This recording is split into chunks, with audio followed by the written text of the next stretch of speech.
aux raisons indépendantes de notre bonne volonté. Avant tout, j'aimerais d'abord vous dire bonjour et bonsoir ou merci effectivement de prendre part à ce débat live spécial COVID-19, même si le thème d'aujourd'hui est un sujet de société. Voilà, nous espérons d'abord que vous vous portez bien et surtout que vous respectez, compte tenu des circonstances particulières, les mesures de prudence qui s'imposent.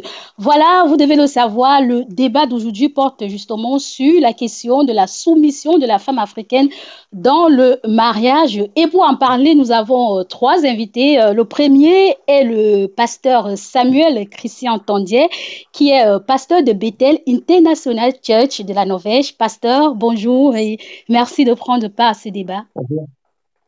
Voilà, Merci. justement, Bonjour. d'accord. Elle est coach et consultante en gestion de projet. Dorance Moncam, bonjour et bienvenue. Bonjour Anne-Laure, merci. D'accord, vous allez bien? Bien, bien, et vous-même? Ah, je vais super bien, merci. Toujours Et un plaisir voilà, de revenir sur Vision Channel Africa. oh, le plaisir est partagé, hein. La troisième invitée est Sylviane, qui est consultante, non? Autant pour moi, qui est écrivaine et conférencière. Sylviane, vous êtes bien là? Vous nous écoutez? Bonjour. Bonjour, je vous entends très bien. D'accord, vous allez très bien, j'ose croire. Super, tout va bien par sa grâce. D'accord. Avec vous, Dorance Moncam, le sujet de ce jour, justement, est intitulé La soumission de la femme africaine dans un mariage. La question se pose, est-ce que, selon vous, la question se pose véritablement? Ah, waouh. Ça, c'est une très belle question d'entrée de jeu, hein. D'entrée de jeu, bien D'entrée de évidemment. jeu. La question que j'aimerais poser, c'est qu'est-ce qu'on entend par soumission déjà? C'est ça. Ah oui, vous, vous donnez quelle définition au mot soumission? Ben, je pense que ici, si on prend le terme, on peut prendre soumission dans le terme négatif ou dans le terme positif. Si le mot soumission, c'est dans le sens de celui qui donne la direction au ménage, alors ça, c'est le terme positif de soumission. Maintenant, si on considère que soumission veut dire se Ah soumettre oui, comme un vous, vous esclave donnez. ou se soumettre parce que l'autre est, je sais pas, parce que l'autre n'existe pas et que je dois exister par le regard de l'autre, alors là, en ce moment-là, la question se pose véritablement. Euh, donc voilà. Et pourquoi, dans ce thème, c'est la femme africaine qui est précisément indexée dans ce thème? Est-ce que Ah, vous avez une idée pourquoi on parle de la femme africaine dans ce thème? ben je pense que c'est peut-être culturel et parce que ça nous interroge, nous, déjà nous-mêmes, les intervenants d'aujourd'hui, dans notre identité propre et dans ce qui fait notre culture. On sait très bien qu'en Afrique, généralement, la femme doit, en tout cas, on conseille généralement à la femme d'être soumise à son mari, d'être soumise dans le ménage. Et c'est une injonction quelque part et c'est fort présent dans la culture africaine. Donc, je pense que c'est peut-être ça qui justifie le fait que ce soit par rapport à la femme africaine, comparativement, par exemple, à la femme européenne ou américaine qui se définit plus comme étant émancipée, étant libre de ses choix, étant, voilà. Vous faites bien justement d'évoquer justement ce thème d'émancipation parce que et quand on parle aujourd'hui de la soumission de la femme africaine dans le mariage, est-ce que les féministes ne verront pas comme une sorte de remise en cause du combat justement de la lutte de la femme contre les inégalités sociales? Déjà, moi, je veux me positionner personnellement par rapport à ça. Je suis pas féministe, voilà, je marche avec la pancarte, mais je suis quand même féministe pour la simple raison que je pense que la femme comme l'homme sont des êtres humains et qu'ils ont droit au même respect, aux mêmes égards.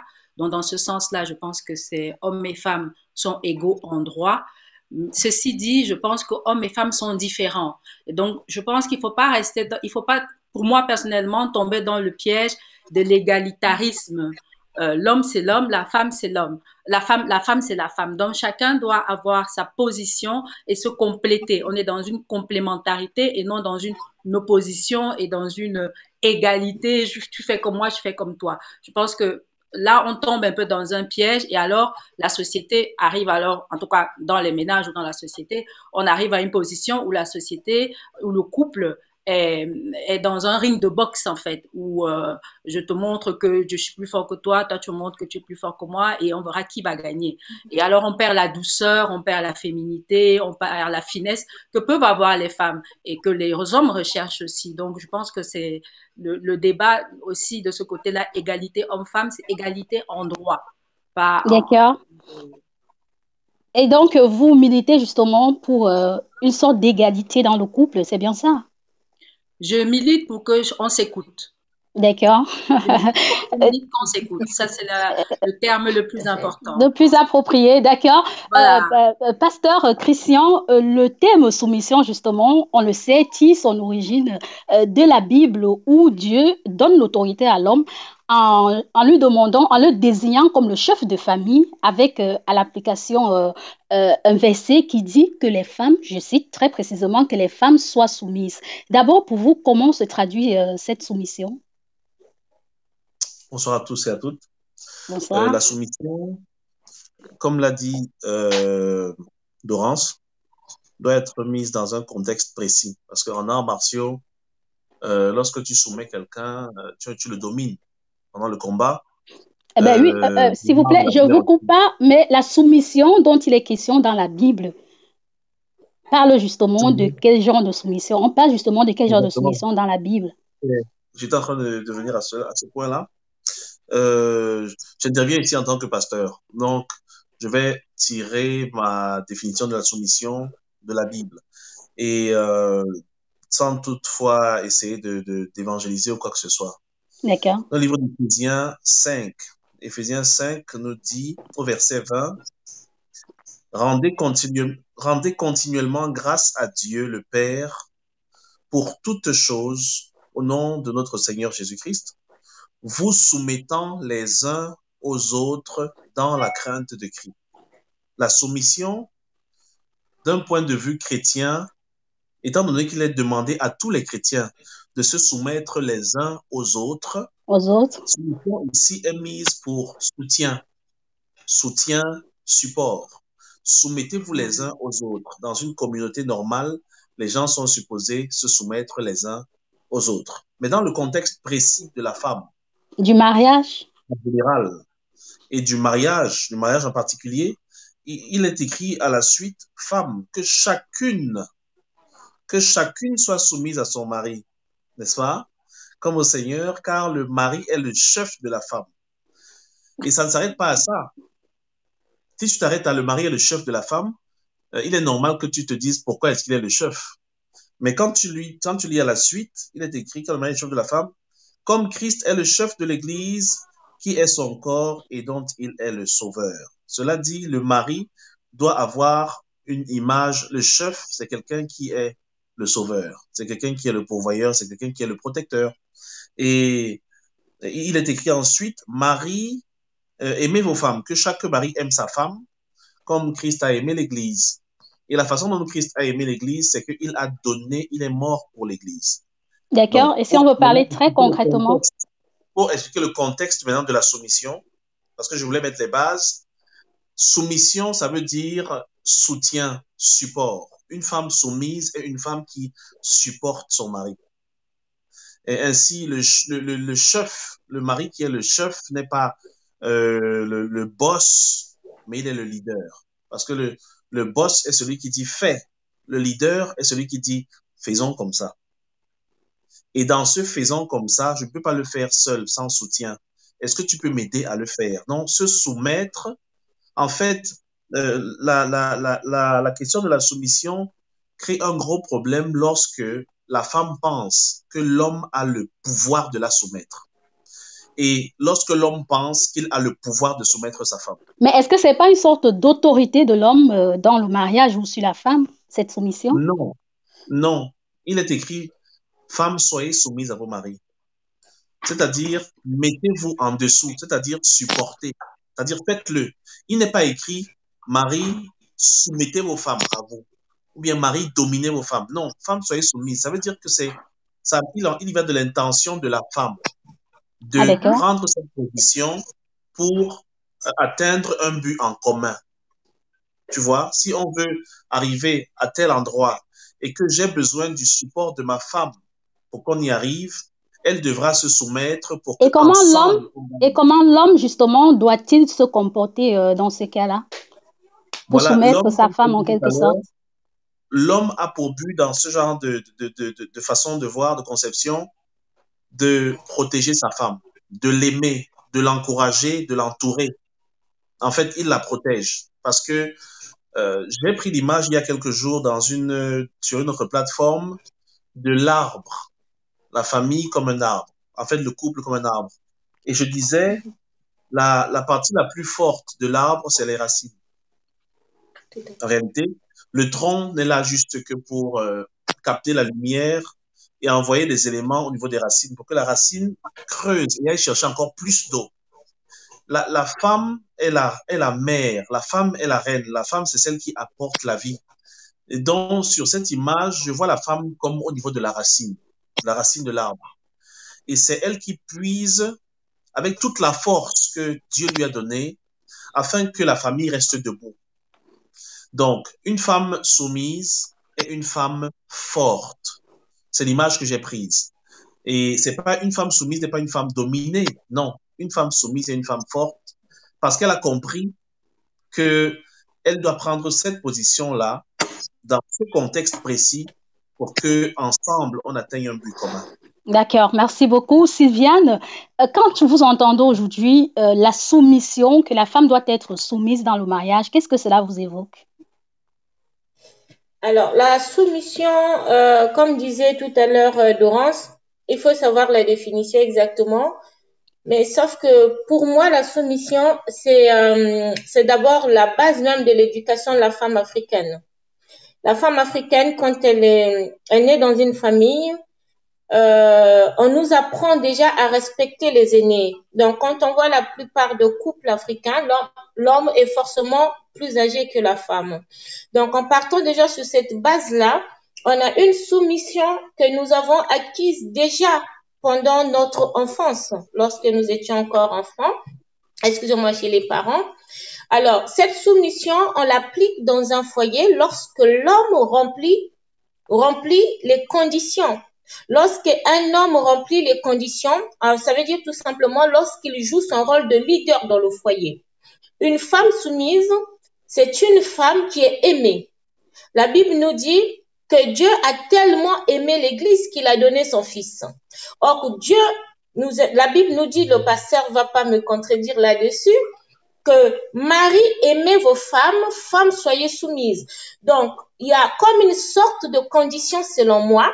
Il y a l'amour de l'homme envers sa femme, parce que lorsque vous aimez votre femme, forcément la soumission, elle est acquise d'office. Marie, aimez vos femmes. Alors, donc, quelque part, une femme qui se sent aimée, qui se sent en sécurité, qui se sent protégée par son mari, devient forcément soumise pour moi. Alors, il ne faut pas non plus, excusez-moi, juste une petite seconde, il ne faut pas non plus qu'on voit la soumission comme étant à l'époque de nos parents, où c'est papa qui décidait du prénom de l'enfant, c'est papa qui décidait exactement quand est-ce qu'on va faire telle chose, mais il faut le voir dans une sorte de complémentarité, comme nous a dit tout à l'heure Dorance. Nous vivons D'accord. D'ailleurs, c'est même la base d'un couple solide. D'accord. Selon moi. Voilà, justement, généralement, quand on avance ce thème, c'est à la femme africaine de la diaspora, à qui l'on accuse souvent de développer un orgueil parfois intellectuel ou financier dans le ménage. Est-ce que, connaissant ces valeurs africaines dont dont vous mentionnez tout à l'heure, est-ce qu'on ne peut pas dire que la femme africaine aujourd'hui n'arrive plus à faire le distinguo entre son rôle dans la société et celui qu'elle doit jouer dans le mariage? Alors, ça devient difficile parce que la femme africaine, elle a d'abord une culture de base. Quand elle vient dans un pays étranger, elle adopte une autre culture. Donc, il y a l'influence de la culture du pays d'adoption. Et à un moment donné, il faut que cette femme soit assez forte pour combiner les deux cultures, pour garder et ses valeurs de base et les valeurs acquises dans son pays d'adoption. D'accord. Dorance, aujourd'hui, on parle généralement, quand on essaie de faire le lien entre la femme qui n'est pas soumise, on essaie, autant pour moi, généralement, de faire le lien entre les femmes qui ne sont plus soumises et le taux de divorce qui est assez élevé. Est-ce que vous y voyez, vous voyez un lien entre ces deux éléments? Moi, je ne pense pas qu'il y ait forcément un lien. Je pense qu'à un moment donné, c'est juste deux êtres humains qui ne s'entendent plus. Même en amitié, ça arrive qu'on se sépare de quelqu'un qui est un ami, qu'on considérait comme un ami. Et à un moment donné, on considérait que la relation ne nous satisfait plus et on la quitte. Bon, maintenant, parlant de la question de la femme africaine dans la diaspora et ce que Sylviane a dit tout à l'heure, c'est clair que ce n'est pas facile de trouver l'équilibre entre l'éducation qu'on a eue en Afrique et l'éducation et la culture dans laquelle on est, surtout que la pression sociale n'est pas du tout la même dans la culture européenne occidentale que dans la culture africaine où on vit quand même dans un environnement assez familial, assez communautaire, qui donne une certaine, comment je vais dire, qui renforce ce côté femme soumise et où on voit l'homme comme le leader. Alors qu'en Europe, la femme a d'autres pressions sociales. Elle doit généralement travailler, elle a des obligations économiques, elle a des obligations de femme, elle a des obligations de femme, elle a des obligations de mère. Et ben, du coup, tout ça un peu, ça devient un peu lourd. Et c'est vrai que si on a en face de soi un homme qui ne s'est pas aussi adapté en tenant compte de tous ces impératifs qui se sont rajoutés sur la femme, ah ben, on peut arriver à des clashs, on peut arriver à des séparations. Mais je pense que s'il y a une adaptation réciproque de l'homme et de la femme, on peut alors arriver à traverser ce choc culturel-là qui, de toute façon, est là, qu'on le veuille ou pas. Donc, je pense qu'il y a ce problème d'adaptation des deux partenaires qui est parfois un peu difficile. D'accord. Généralement, quand on parle de soumission, on fait aussi allusion, comme je le disais tantôt, à l'autorité de l'homme sur la femme. Pourtant, aujourd'hui, les femmes, comme on le disait tantôt, comme vous le disiez même tout à l'heure, sont de plus en plus indépendantes financièrement, à la grande satisfaction, bien sûr, de certains hommes qui en ont même d'ailleurs fait le critère de sélection. Est-ce qu'on ne peut pas dire, pasteur Christian, aujourd'hui, que certains hommes essayent de se réclamer erronément, voire égoïstement, de ce thème justement d'autorité? Je vais C'est-à-dire, revenir si vous d'abord. ne m'avez pas bien compris, c'est-à-dire qu'ils acceptent d'être autoritaires sur certains points quand ça les arrange et aussi quand ça les arrange pas, on ne parle plus d'autorité en quelque sorte. De, vous savez, le président dans un pays n'est pas forcément l'homme le plus riche. Cependant, c'est lui le président. Il n'est pas président parce qu'il est riche. Il est président parce que la population a voulu qu'il soit président. Et la population s'est soumise à lui. Mais on sait tous que en démocratie, c'est le peuple qui dirige. Donc, dans un foyer, c'est pareil. Ta femme peut avoir plus d'argent que toi, mais ça n'empêche pas que la position que tu occupes dans la famille, tu la gardes. Cependant, à la maison, lorsque ta femme a une idée, on sait tous que c'est les femmes à la fin qui décident. On voit la façade d'un homme qui décide et qui parle fort et qui est toujours à la tête, mais on sait que la femme a elle a un mot à dire, elle est puissante. La femme et la femme africaine, puisqu'on est dans un contexte de femme africaine, la femme africaine a cette culture de la puissance là et de la mère. Parfois, en ta femme, tu vois une mère. Je vais revenir sur deux choses qu'a dit Doran, Doran, Dorance, pardon. Euh, Elle a répondu tout à l'heure que la recrudescence des divorces dans la communauté africaine est due pas forcément au manque de respect, pas forcément au manque de soumission de la femme, parce que même en amitié, il y a des gens qui se séparent. Je suis d'accord. Mais la recrudescence de cet événement triste, malheureux et catastrophique qu'est le divorce, malheureusement, se constate dans la communauté africaine un peu plus. Dorance a dit que la femme africaine en Europe est confrontée à beaucoup de choses. Elle a un travail, elle doit apporter de l'argent à la maison, elle travaille dur et elle doit forcément s'adapter à la nouvelle culture. Le mari aussi, je suis d'accord.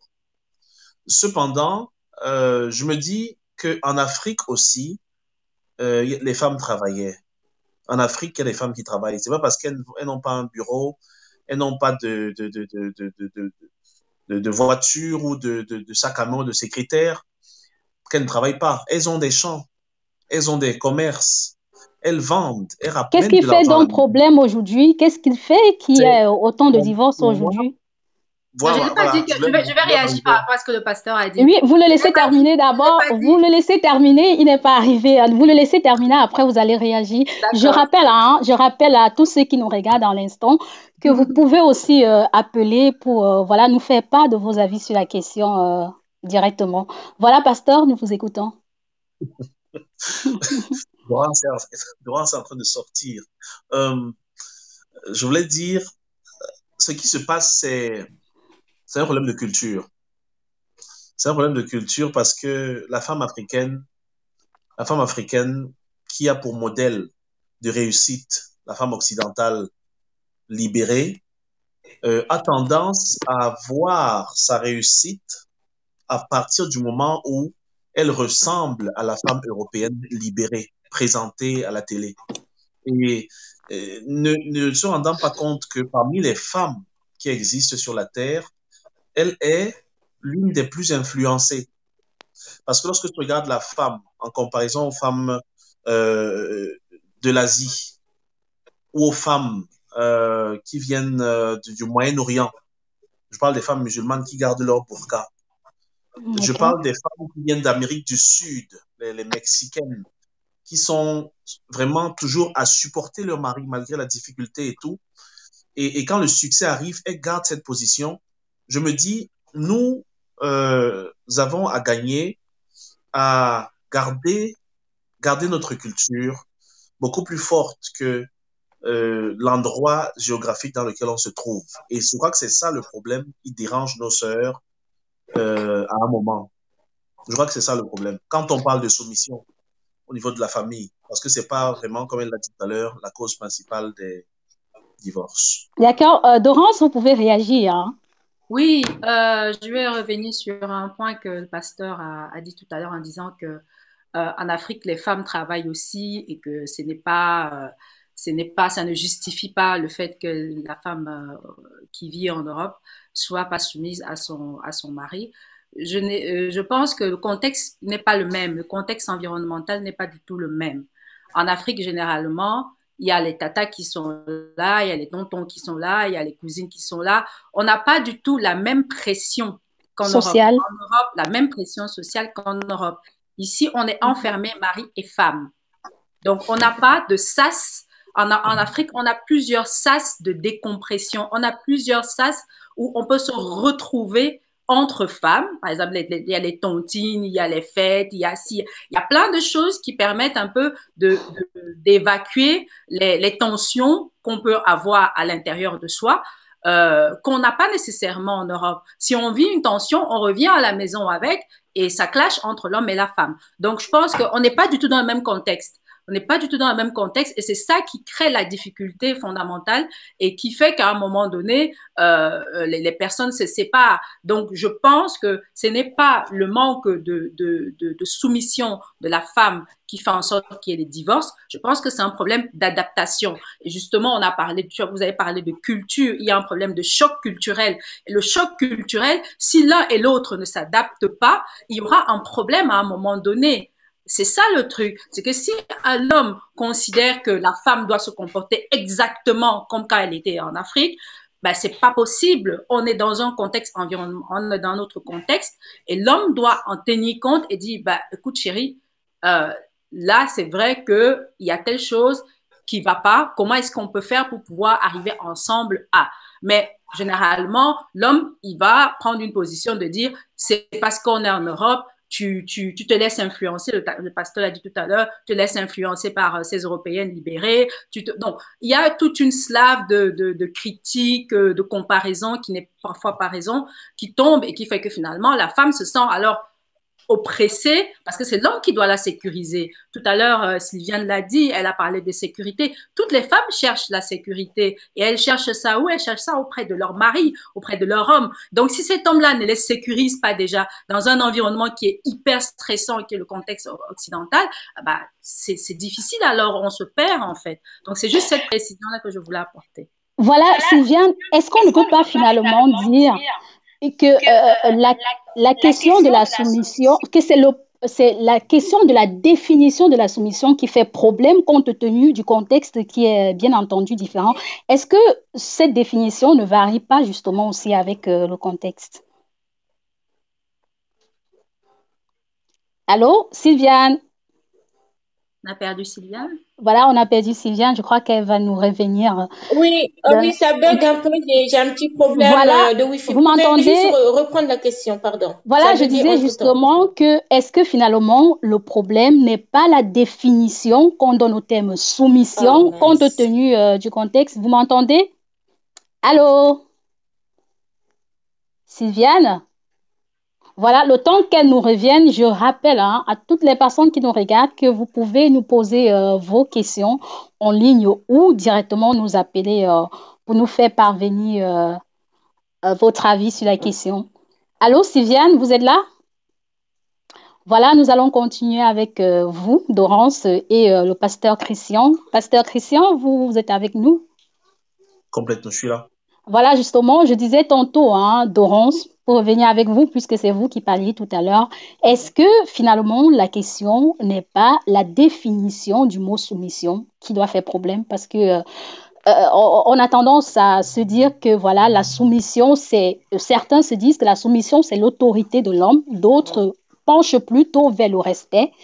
Voilà, est-ce que ces deux thèmes, justement, ne prêtent pas à confusion? Oui, ça prête à confusion. C'est certain que si on vient vous dire, vous, Anne-Laure, soumets-toi à moi, vous allez sûrement ouvrir des grands yeux et dire, mais oui, s'il se prend. Mais c'est clair que si si l'homme qui partage votre vie dit, écoute, j'ai envie qu'on avance ensemble et j'ai besoin que tu me fasses confiance pour ça, eh ben, vous prenez la chose différemment. Vous allez dire oui. Vous allez dire oui, j'accepte, je te fais confiance. Donc, quelque part, vous vous soumettez entre guillemets, au plan que lui est en train de préparer. Donc, vous acceptez quelque part qu'il peut vous amener loin tous les deux, en fait. Donc, je pense que la question, c'est vraiment la définition de la soumission. Parce que si on prend la soumission en termes de manque, en termes de domination, évidemment, il n'y a plus le respect, tout simplement, le respect même de l'être humain que la femme est aussi, quoi, tout simplement, selon moi. D'accord. Pasteur, je rappelle aussi aux internautes qui nous regardent que vous pouvez aussi partager. Vous pouvez réagir en posant vos questions. Vous pouvez également appeler directement pour participer à ce débat virtuel. Pasteur, tout à l'heure, vous disiez justement que la soumission, que le taux de divorce dans la communauté africaine n'est pas lié au travail ou à la pression sociale qu'elle vit à l'Europe. Je parle de la diaspora africaine, que voilà, nos mamans, nos parents aussi travaillaient, mais ne se comportaient pas pour autant de la sorte. Quelles sont, selon vous, l'importance ou l'impact de la soumission, entre guillemets, dans un mariage? Selon moi, la soumission fait partie de l'équilibre. La soumission, telle que je l'ai définie au départ. Chaque personne dans la famille a sa position. Je crois que le problème n'est pas au niveau de la définition, comme vous l'avez dit. Je crois, contrairement à ce que pense Laurence, que le problème est au niveau de la manifestation de la soumission, ou de ce qu'on entend par soumission. Parce que c'est pas quelque chose qu'on pense.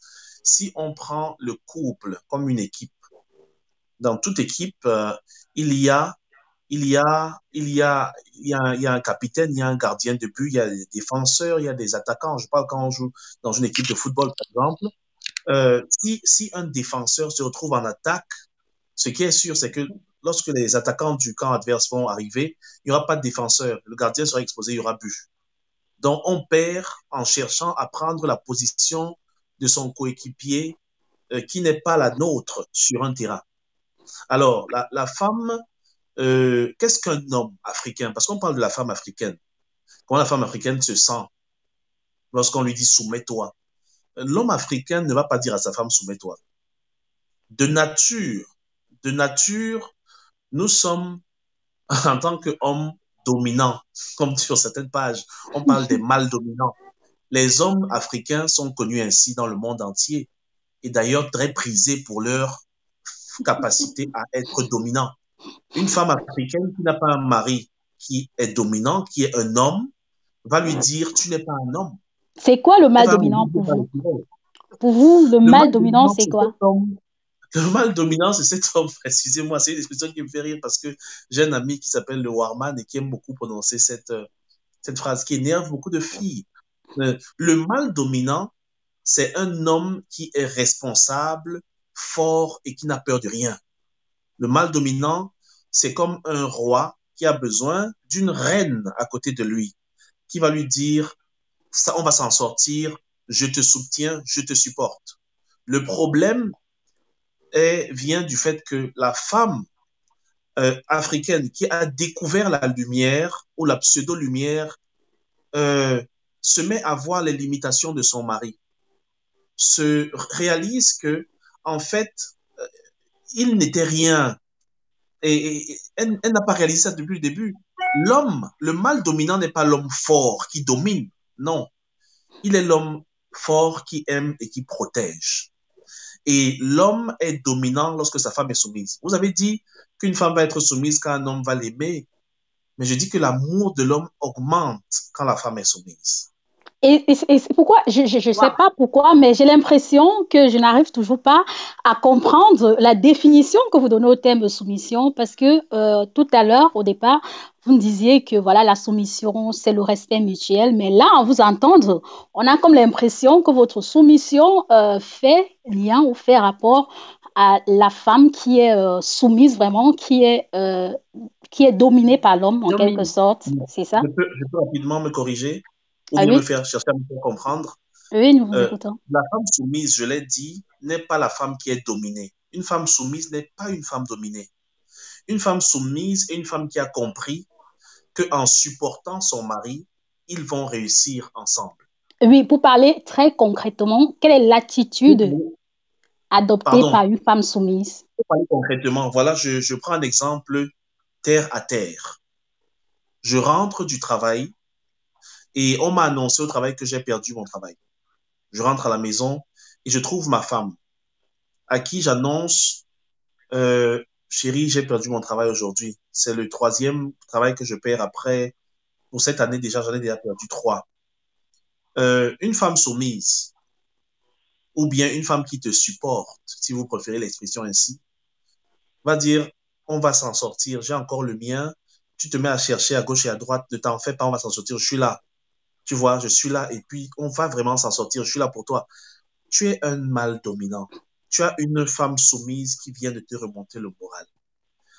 Par contre, une femme qui n'est pas soumise dans le contexte que je suis en train de présenter. Pardon de vous couper un instant. Nous avons des personnes en ligne, des personnes qui veulent appeler pour justement donner leur point de vue. Nous avons Hugues Richepin qui essaye d'appeler, qui va à son point de vue ou à son avis sur la question et qu'il voudrait justement partager avec nous.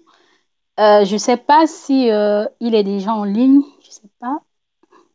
Oui, je suis en ligne là.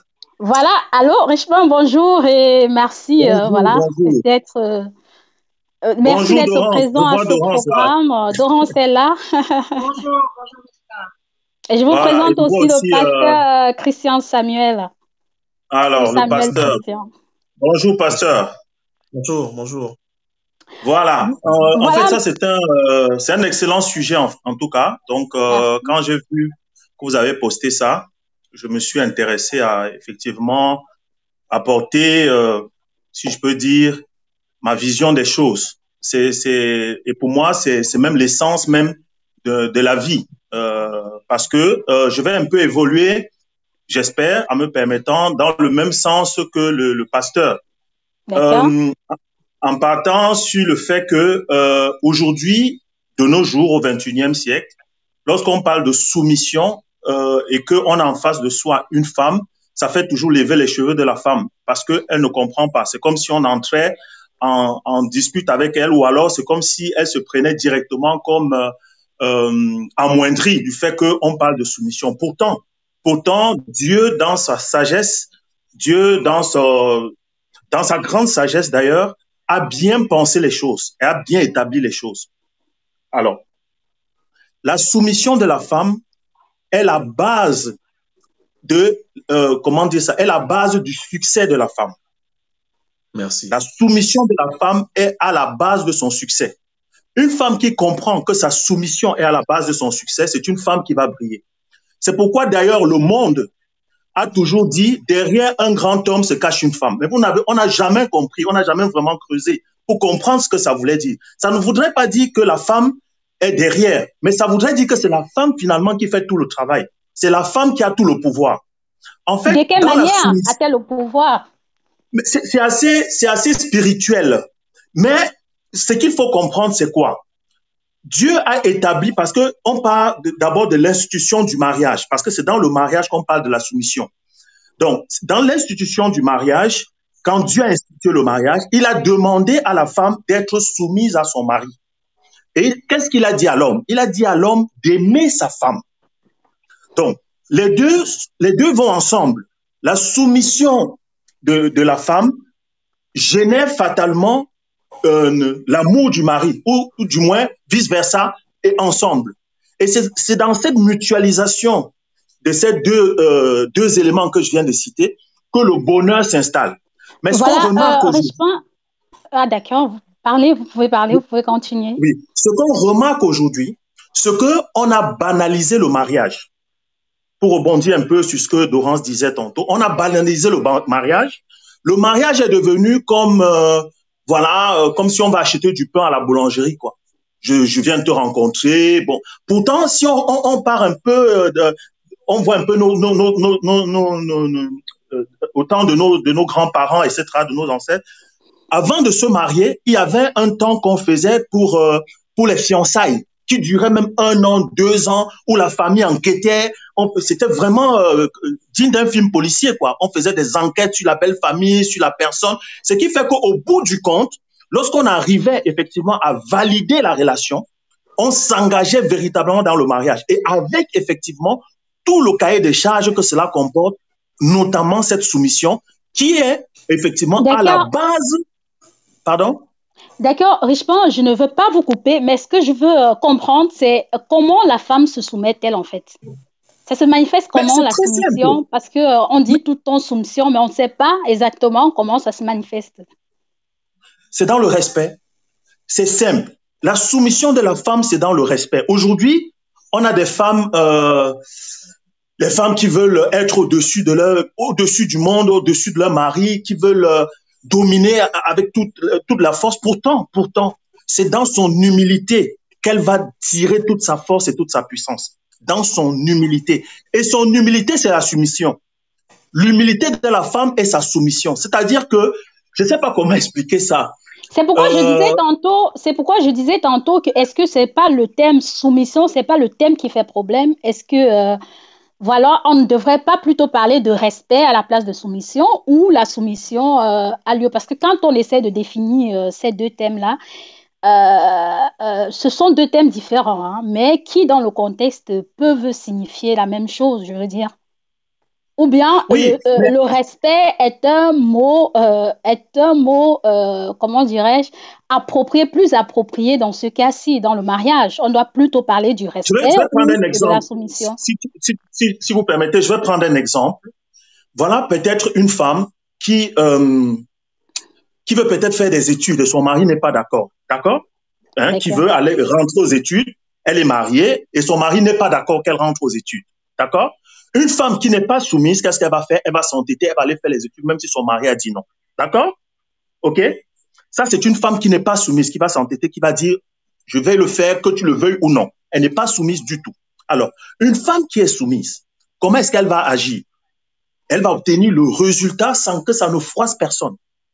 elle va commencer à amadouer son mari, trouver des astuces pour amener son mari à comprendre le bien fondé des choses. OK? Pour amener son mari à comprendre le bien fondé des choses. Et je dirais aussi, une femme soumise est patiente. La soumission de la femme va avec la patience. Une femme ne peut pas être soumise sans être patiente. Et la Bible dit d'ailleurs, une femme sage bâtit sa maison. Une femme sage bâtit sa maison. Le pasteur ne va pas me contredire là-dessus. Donc, tout cela donne à la femme tout le pouvoir, en tout cas. Une femme sage bâtit sa maison. Donc, une femme qui est soumise à son mari va obtenir 99,99% des cas tout ce qu'elle a besoin. Je ne vous coupe pas. Je viens de lire là sur le direct quelqu'un qui disait que les gens ont tendance à confondre le mot soumission et servitude, en fait. Que c'est peut-être ça qui fait problème dans ce terme de soumission, dans ce mot de soumission, que les femmes, quand elles entendent parler de soumission, elles pensent plus à la servitude. Est-ce que vous pensez pareil? Non, c'est le monde d'aujourd'hui. C'est le monde d'aujourd'hui qui fait croire cela, mais ce n'est pas vrai. Parce que en fait, après tout, c'est la base. Sur quoi on se base pour pouvoir justement, sur quoi on s'identifie? Moi, par exemple, personnellement, je m'identifie à la Bible. Quand je parle de soumission, c'est par rapport à la Bible. Et par rapport à la Bible me donne des recommandations, moi, en tant qu'homme vis-à-vis de ma femme. Je dois aimer ma femme. Donc, si j'aime ma femme, en retour, j'aurai sa soumission. Donc, encore une question pour vous, Ulrich Pan, pardon de vous couper de temps en temps. Encore une question pour vous de Marie-Pierre Niatani qui dit que, et pourquoi ce mari refuse que sa femme fasse ses études? C'est quand même un droit fondamental. C'est ce qu'elle dit. Justement, et c'est ça le problème. C'est ça le problème. La femme doit comprendre. La femme, on parle de soumission, on parle de sous-vision. L'homme dans un foyer, tel que la Bible le définit, l'homme est le pasteur, l'homme a la vision. La femme a la sous-vision. Elle est sous la vision de l'homme. Bien que, et généralement même, vous allez voir dans des couples, même si l'homme a la vision, c'est généralement la femme qui a le dernier mot, qui décide. C'est pour ça d'ailleurs que le monde dit, derrière un grand homme se cache une femme. Donc la femme doit simplement prendre sa place, cette place qui semble être une petite place, mais qui finalement est une très, très grande place. Les grandes dames, on les connaît. Merci d'avoir donné votre avis. J'aurais une dernière question pour vous, mais je vous donne 30 secondes pour répondre à cette question, parce que là, depuis que vous parlez, j'ai l'impression que des gens réagissent quand même. Il y a une Sylvie Noël qui dit, une femme qui est chef d'entreprise, doit-elle être soumise à son mari? Et ça ne veut rien dire. Chef d'entreprise, c'est bien, tant mieux, gloire à Dieu. Mais à la maison, elle a son mari. Elle a son mari. Et c'est ça déjà. En fait, ici, allô? Vous me suivez encore? Allô, je vous entends très bien. Continuez. Ah, parce que bon l'écran, je vous voyais plus. Le fait ici, c'est qu'il faut vraiment, la soumission, ce n'est pas l'esclavagisme. La soumission, la soumission, c'est simplement le respect. La soumission, c'est simplement de respecter son mari. Merci pour votre participation. Nous allons continuer. Dorance, vous m'entendez? Oui, on est là. Vous me voyez? Parce que moi, je ne vous vois pas. Très bien. Très bien. Je ne vous vois plus. Vous me voyez aussi. Le pasteur, il est là? On se voit, oui. Voilà, justement, pasteur, après avoir écouté... Alors, on t'entend très bien. J'aimerais bien entendre... Sylviane aussi, elle est là, elle m'entend? Oui, on t'entend.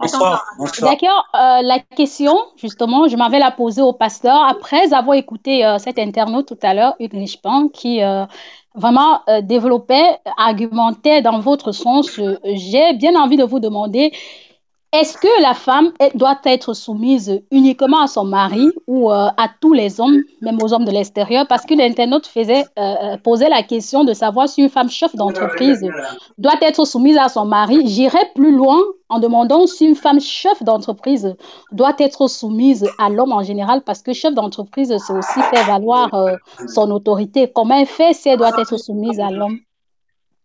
Il faudrait qu'on reste dans le contexte. Ah, d'accord. Une femme chef d'entreprise est respectée et elle a le pouvoir sur tous les hommes qu'elle dirige au travail. Et c'est le problème que certains hommes, parce que faut pas qu'on ignore aussi, qu'on balaye du revers de la main le côté macho de certains hommes, le côté méprisants de certains hommes à cause du fait qu'ils sont des mâles. Lorsqu'une femme est chef d'entreprise, toute personne qui travaille dans son entreprise ou sous son autorité a le devoir de lui obéir dans le cadre du travail. De là maintenant à ce que cette femme chef d'entreprise arrive à la maison et continue à être chef à la maison, c'est difficile et c'est quasiment impossible. Et c'est aussi le piège dans lequel tombe la femme chef d'entreprise africaine. Parce qu'elle va dire à son mari, elle va parler à son mari en tant que femme chef d'entreprise et pas en tant que femme. Ça fait en sorte que, pour poursuivre l'exemple que j'ai pris tout à l'heure, tu rentres à la maison et tu dis à ta femme chef d'entreprise que tu as perdu ton travail. Elle va te dire que tu es un vaurien. Elle va te dire que tu ne travailles pas assez dur, que tu es toujours là et que vraiment, tu ne dois même pas lui parler comme ça. Tu deviens un homme avant de lui parler. Elle ne se rend pas compte qu'elle parle à son mari. Son mari lui a donné son nom. C'est-à-dire, elle est protégée par cette personne et elle est aimée par cette personne. À la maison, la femme chef d'entreprise doit être soumise à son mari. Et soumis ici, mis pour soutien, supporter, contribuer à construire la confiance et la force de son homme. Oui, merci. Sylviane, vous m'entendez? Sylviane, vous êtes là? On l'a perdu. Sylviane, apparemment on l'a perdu. Dorance, quelle est la lecture justement que vous pouvez faire de tous ces argumentaires-là? Oui, j'aimerais réagir par rapport à tout ce qui a été dit, par rapport à ce que Hugues a dit et par rapport à ce que le pasteur vient de dire. Hugues qui a réagi tout à l'heure, et ce que le pasteur vient de dire. Je pense qu'on a un petit souci en fait, parce que on dit la femme doit être soumise, j'entends le dominant, j'entends le respect, j'entends beaucoup de choses. La question que je me pose moi personnellement, c'est de dire, tiens, la femme doit être soumise par rapport à quoi? C'est ça par rapport à quoi? Par rapport à qui aussi? On dit par rapport au mari qui est aimant. Mais si le mari est aimant, pourquoi la femme ne serait pas soumise? Parce qu'une femme qui se marie, quand on se marie généralement, c'est pour le meilleur et pour le pire. Et en principe, quand on se marie, c'est qu'on part du postulat qu'on va être bien. Donc, je ne pense pas qu'une femme qui accepte de se marier, c'est qu'elle estime qu'elle va être malheureuse avec cet homme-là, sauf si c'est un mariage forcé. J'espère que non. Donc, si de manière consciente, la femme accepte de se mettre avec un homme, c'est que quelque part, elle accepte déjà, elle croit en cet homme-là et elle croit qu'elle peut aller loin avec cet homme-là. Donc, la question de la soumission ne se pose pas normalement, puisque au mariage, on dit « voulez-vous » et tu dis « oui ». Voulez-vous? Et chacun dit oui. Quelque part, il y a déjà une confiance qui s'est établie et que la femme croit que cet homme-là peut l'amener loin.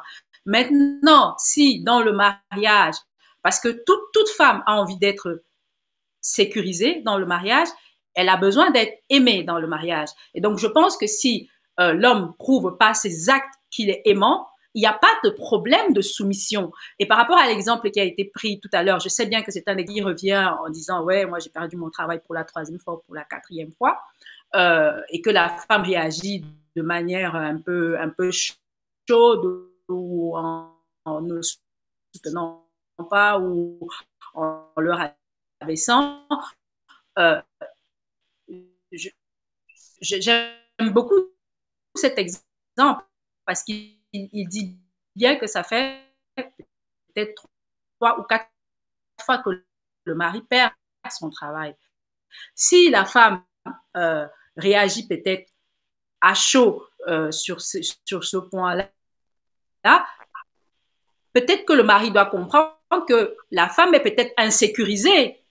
Elle est peut-être insécurisée de se dire, tiens, j'ai un mari qui n'arrête pas de perdre son travail, sa colère peut s'exprimer. Et je pense que si justement le mari est aimant, il devrait laisser, parce qu'on dit bien que les femmes sont très émotionnelles, elles sont très émotives et réagissent parfois à chaud, il devrait laisser que le temps passe un peu pour revenir et peut-être rassurer sa chérie en disant, bon, écoute, je comprends que tu sois un peu énervé, je comprends que tu sois dans une position un peu forte, mais je te promets, en tout cas, la femme demande juste à croire que son homme est toujours fort. Donc, on a parlé tout à l'heure de dominant, on a parlé tout à l'heure de... Mais si on utilise des mots aussi forts que dominant, ça veut dire qu'il y a un dominé. Moi, je pense que dans une relation de couple, c'est l'aimer et l'être aimé.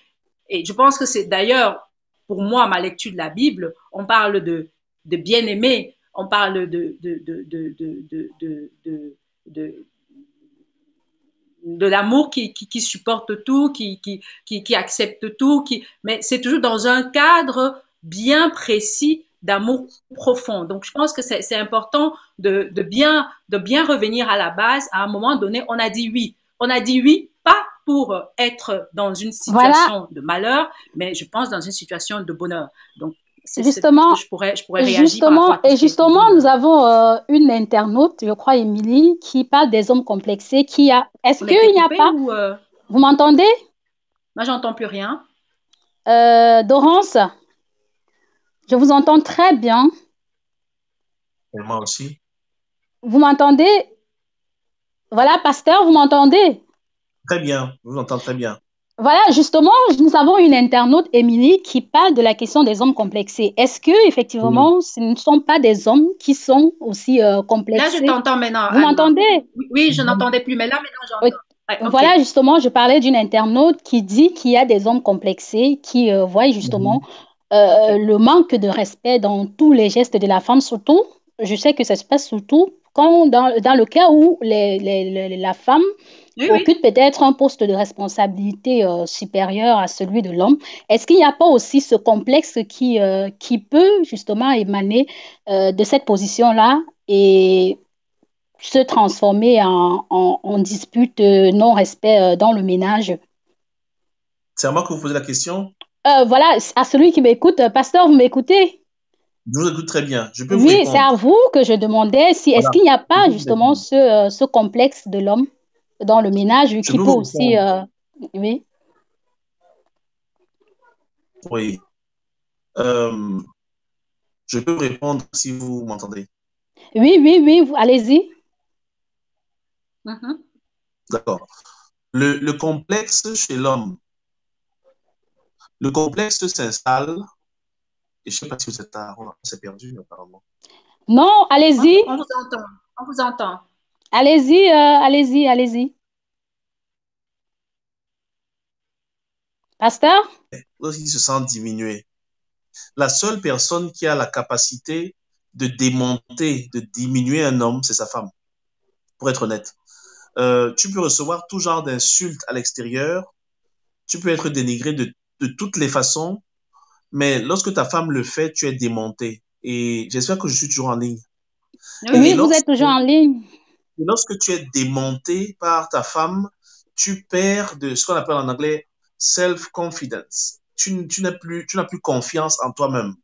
Et ça fait non, mais là, je ne parlais pas du cas, je parle pas du cas où la femme démonte son mari, je parle du cas où l'homme lui-même se sent complexé par sa femme. Parce que ça existe, hein? Les hommes qui épousent des femmes peut-être plus intelligentes qu'eux ou des femmes qui, financièrement parlant, sont un peu plus assis qu'eux. Et ça crée directement un genre de complexe d'infériorité dans le couple, autant pour moi.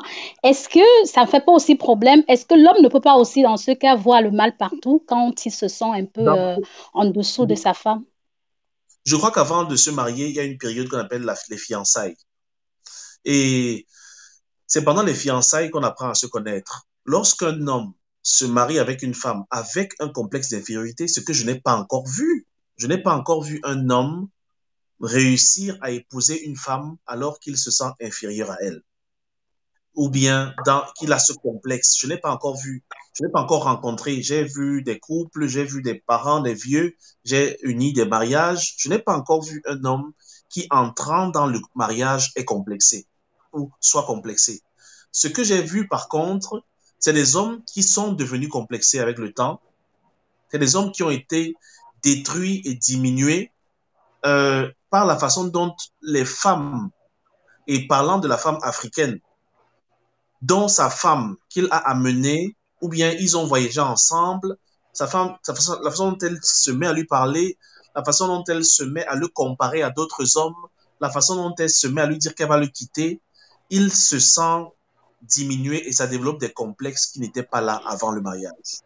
D'accord. Voilà, nous avons un internaute en ligne. Vous êtes là?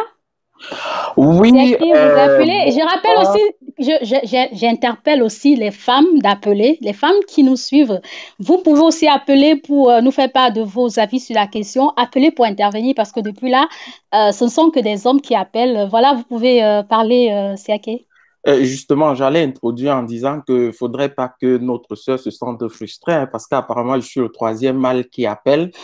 Et malheureusement, je ne suis pas un mâle dominant, mais je suis un mâle compréhensif. Alors, le message est passé. Le débat, il est assez houleux, il est assez sérieux. Je remercie déjà tous les panélistes pour la disponibilité et surtout pour les idées qui fusent de partout. Ce que moi, je pourrais dire déjà, c'est qu'il faudrait qu'on comprenne déjà qu'entre l'homme et la femme, parce que moi, je ne partirais pas sur le principe biblique, mais sur le principe africain, l'homme et la femme, entre l'homme et la femme, ce n'est pas un rapport de domination, c'est un rapport de complémentarité. L'homme est l'homme parce qu'il est l'homme, la femme est la femme parce qu'elle est la femme. Personne ne peut faire ce que l'autre fait. Même si aujourd'hui, les femmes ont toujours tendance à vouloir bagarrer pour l'égalité entre l'homme et la femme. Malheureusement, à mon sens, ces deux êtres ne peuvent pas être égaux parce que l'homme, par exemple, ne connaîtra jamais la douleur de l'accouchement, entre autres. C'est ça qui fait que la femme soit la femme. Tout à l'heure, on a parlé de mâle dominant. Moi, pour mon cas, le mâle dominant, c'est cet homme, parce qu'on sait l'homme, c'est celui-là qui prend ses responsabilités. Le mâle dominant, si je devrais le définir, c'est cet homme qui sait prendre ses responsabilités et qui sait faire ce qu'il faut faire. Et c'est d'ailleurs la raison pour laquelle toutes les femmes qui ont commenté ont dit que la femme est soumise à son mari si le mari prend ses responsabilités. C'est en fait ça. On n'épouse pas une femme pour la faire souffrir, on n'épouse pas une femme pour la liguer du doigt. On épouse une femme pour la protéger, pour la mettre à l'abri du besoin, pour lui donner ce dont elle a besoin. Et quand vous faites cela et que vous remplissez ces conditions, il va de soi que votre femme vous écoute et qu'elle soit à votre chevet quand vous en avez besoin, quand il le faut. D'accord, merci. D'accord, merci pour votre participation. J'espère que les autres sont toujours en ligne. Pasteur, vous êtes toujours là. Dorance, Oui, vous êtes là? Nous sommes là. Voilà, justement, après avoir écouté l'internaute, est-ce qu'une question me vient à l'esprit? Est-ce que finalement, est-ce que les hommes aussi, finalement, s'y prennent bien pour amener, parce que depuis on dit que quand la femme est bien prise, elle peut être soumise, mais on ne se demande pas, on ne se pose pas la question de savoir qu'est-ce que l'homme fait justement pour amener la femme à être soumise. Est-ce que les hommes d'aujourd'hui aussi ont conservé aussi ces valeurs-là que nos parents, nos papas avaient, d'amener la femme à être soumise? Je parle du comportement. Hein. Comment l'homme, celui qui se sent capable de réagir, peut réagir. Hein. Comment l'homme peut entraîner sa femme à être soumise? Je dis, est-ce que la question ne se pose pas aussi sur l'homme qui doit aussi amener la femme, l'homme d'aujourd'hui, est-ce qu'il arrive à amener la femme à être soumise? D'accord. J'ai dit d'entrée de jeu que un homme ne peut pas amener sa femme à être soumise. La soumission, c'est une position que la femme prend pour apporter. Vous savez, une femme soumise peut aussi être cette femme-là qui dit à son mari, tu es malade, je vais prendre 2 boulots. La soumission, c'est pas seulement faire à manger à la maison. C'est pas seulement laver. C'est-à-dire la soumission n'a même rien à voir avec ce que la femme a dans sa tête lorsqu'elle entend femme soumise. Elle voit un panier plein de chaussettes, elle voit des bouteilles de bière dans toute la maison. Non, la soumission, franchement, c'est une femme qui prend ses responsabilités lorsque c'est nécessaire. Se soumettre, la femme, en fait, selon toutes les religions dans le monde entier, et même la culture africaine, parce qu'on parle de la femme africaine ce soir, la femme africaine est une femme qui soutient son mari, est une femme qui se bat pour son mari. Alors, c'est pas l'homme qui va faire en sorte que la femme soit soumise. Mais un homme peut garder sa femme soumise en travaillant dur, en la respectant, en l'aimant et en la protégeant, en se mettant toujours de son côté, en pourvoyant toujours à ses besoins, en étant aussi là pour la supporter.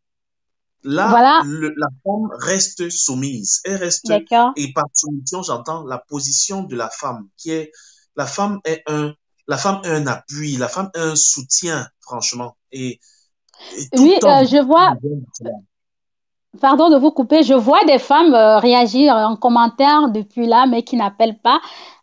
Kwaloni Dani, qui parle des hommes d'aujourd'hui, ils sont très complexés. Attends, qu'est-ce qu'elle dit?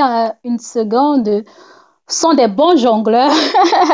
Léonie, vous pouvez toujours appeler hein, pour intervenir, pour donner votre avis, c'est aussi important. Je demande à tous ceux qui nous regardent de partager et surtout de s'abonner sur la plateforme Vision Channel Africa. Partagez cette émission pour justement inviter vos amis aussi à regarder avec nous. Dorance, quand tu as écouté, quand vous, autant pour moi, pardon de vous tutoyer, quand vous avez écouté le pasteur Dorance, vous êtes en ligne, j'espère. Oui, oui, je suis avec D'accord, vous. vous avez Oui. écouté le pasteur tout à l'heure. Qu'est-ce que vous pouvez dire par rapport à ça? Je pense que j'abonde dans son sens, hein, la soumission, si on le voit, puisque dans la Bible, il a rappelé tout à l'heure, hein, c'est la femme qui se soumet à son mari. Donc, femme, soumettez-vous à vos époux. Donc, c'est la position de la femme. Comme je viens de dire tout à l'heure, on parle de mariage. Si on D'accord. a dit, c'est qu'on est parti sur le postulat que l'autre était capable de contribuer à notre bonheur. Donc, quelque part, on se soumet, c'est-à-dire on accepte que la vision qu'on a ensemble, il faut qu'il y ait quelqu'un qui la tire pour nous amener vers le haut. C'est clair que si dans une équipe, il n'y a pas quelqu'un qui donne la direction, l'équipe va perdre. C'est une certitude. Moi, je vois le mariage plutôt comme une équipe. On travaille ensemble pour avancer. Mais ça ne veut pas dire que ce que moi je vais dire n'a pas de sens ou ne doit pas être pris en compte. Donc la femme, quand elle donne son point de vue dans le ménage sur une décision qui a été prise par le mari, en disant bon voilà, je pense que ce que tu proposes comme point de vue pour avancer, je ne pense pas que ça va nous amener loin. Voilà le point de vue, voilà mon point de vue là-dessus. Et que l'homme n'est pas d'accord et qu'il considère que c'est un affront parce qu'on est en Europe, parce qu'on est émancipé, parce que là, il y a un problème. C'est là que le problème commence à ce moment-là. Quand il n'y a pas d'écoute et cette capacité d'échanger les points de vue pour arriver à une décision réfléchie. Quand l'homme veut consensuel. Voilà, que l'homme veut à tout prix imposer son point de vue, là, ça devient problématique. Oui. On arrive vraiment dans une position de dominant-dominé. La femme, si elle a accepté, c'est qu'elle pensait, elle croyait, elle était certaine qu'avec cet homme-là, elle allait aller loin et qu'elle allait apporter quand même sa contribution au ménage.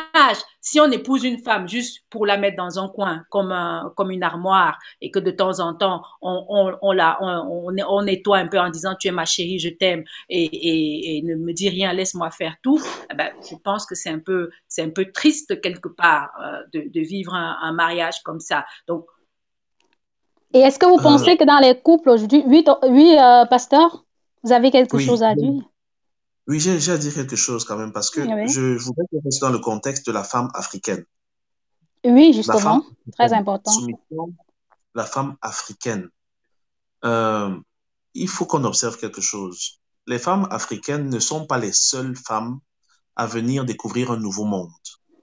Il y a aussi des femmes indiennes. Il y a aussi des femmes chinoises. Il y a aussi des femmes mexicaines. Arabes Mais aussi. Arabe, le problème ici, on cherche à expliquer pourquoi la femme africaine va se sentir méprisée par son mari ou bien va se sentir dominée. De l'Afrique noire surtout, c'est important de préciser. Pardon? De l'Afrique noire, la femme africaine de l'Afrique noire. La femme africaine, elle est en train de chercher à nous expliquer maintenant pourquoi est-ce que on devrait aussi considérer qu'elle ne puisse pas accepter d'être soumise à son mari. On parle ici de personnes qui ont en commun une même culture. Cela dit, la femme africaine sait très bien ce que c'est que la femme africaine en Afrique. Et c'est pas parce qu'on vit en Europe qu'on va arrêter de se comporter comme une femme africaine. Nous sommes femmes africaines. Je le dis pas en tant que moi, mais je dis, quand la femme chinoise vient à Paris retrouver son mari qui a ouvert une épicerie, même quand elle se met à avoir beaucoup d'argent, tu vas pas la voir aller à Prada, aller à Yves Saint-Laurent et tous ces coins pour se faire, pour que les gens sachent que maintenant, level up, elle est à un autre niveau. Non, elle va rester dans sa position de supporter son mari. Je vois sur les filles mexicaines. Et je prends cet exemple parce que euh, il y a dans les pays d'Amérique du Sud, il y a ce phénomène de, parfois, pour certains, ils font dans la drogue, ils font dans ceci, de ce ou cela. Je vois ces femmes supporter leur mari à un niveau où elles sont prêtes à donner, même quand on veut tirer, elles se mettent devant. Parce qu'elles veulent vraiment soutenir leur mari. Et même quand ils réussissent ou quand ils échouent. La femme africaine, par contre, lorsqu'elle est confrontée aux mêmes réalités que la femme mexicaine qui arrive en Europe, la femme chinoise ou la femme hindoue ou indienne qui arrive en Europe, la femme africaine change de comportement. Et ça, je me dis, il faudrait qu'on soit quand même honnête et qu'on le constate. Parce que le taux de divorce est beaucoup plus élevé dans notre communauté. Je travaille aussi, à côté d'être pasteur, je travaille avec les réfugiés. Les familles qui viennent d'Afrique, à savoir les familles de réfugiés africains comme, du Congo, de la Somalie et tout, viennent en même temps que d'autres familles qui viennent de la Syrie et de l'Iran. Ce qui est impressionnant, c'est que les familles qui sont venues d'Afrique finissent toujours par se casser après un, un an quand ça a trop duré. Parce que la femme vient de découvrir, la femme africaine qui vient d'arriver là, vient de découvrir que on lui a dit qu'elle a le droit de décider sur son mari. On lui a dit qu'elle peut avoir de l'argent et décider de divorcer et elle aura encore plus d'argent. Elle achète ça plus facilement qu'une femme chinoise qui va dire, je m'en fous de votre argent, je m'en fous des bénéfices que votre société apporte aux gens qui veulent divorcer, j'aime mon mari et je reste avec lui. C'est ça un peu mon problème au niveau de la femme Voilà, africaine. pasteur, j'ai l'avis d'un internaute qui, je crois, doit s'adresser à vous. Il dit, le problème de nos jours est que les jeunes tendent à privilégier les atouts physiques périssables comme critère de choix de conjoint au détriment justement des valeurs morales, d'où le non-sens. Si les valeurs morales sont mises en exergue, tout irait comme sous les roulettes dans une vision d'union chez nous, Africains. Ce côté-là ne doit pas être exclu, en fait. Quand, Il a raison. Il a raison. oui, qui justement, il dit que aujourd'hui, les Africains laissent prévaloir justement l'atout physique sur les valeurs africaines, les valeurs qui sont prônées en Afrique. Est-ce que donc c'est aussi un aspect qu'il ne faudrait pas négliger? Mais moi, je me dis qu'il a raison parce que avoir une femme qui n'est pas soumise, parfois aussi, c'est de la faute de l'homme. Ça dépend de l'approche qu'il a à mener. Lorsque tu... excuse-moi un peu, hein, Dorance, je t'ai coupé Oui. la parole et je passe mon temps à parler. Oui, vas-y, Non, ça. elle va parler tout à Bon, l'heure. C'est intéressant, d'accord, vas-y. d'accord.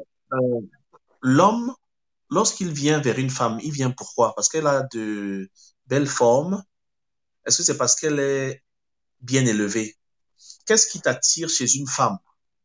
Et c'est là, et chez la femme, qu'est-ce qui t'attire chez un homme?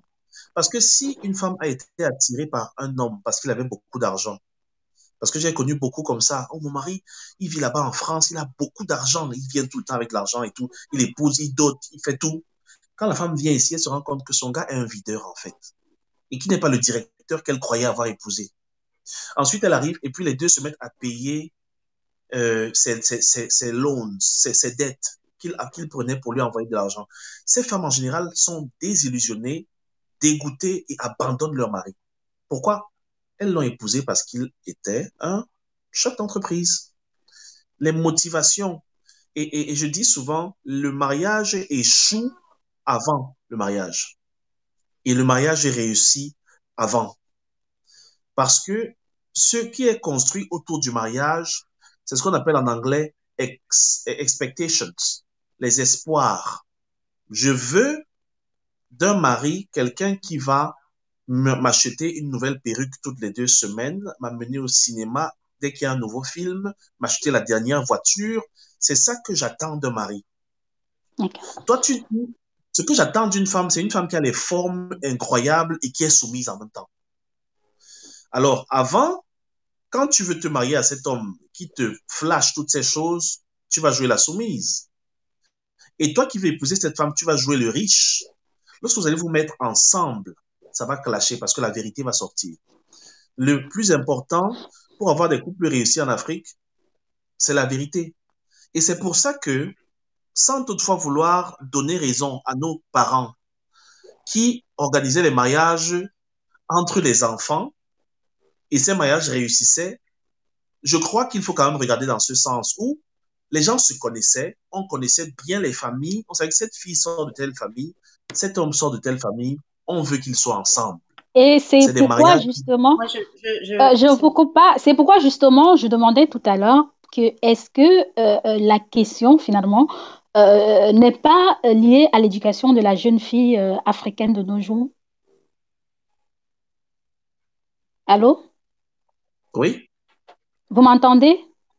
Ben, très bien, moi Oui, je demandais si est-ce que la question n'est pas finalement liée à l'éducation de la jeune fille africaine.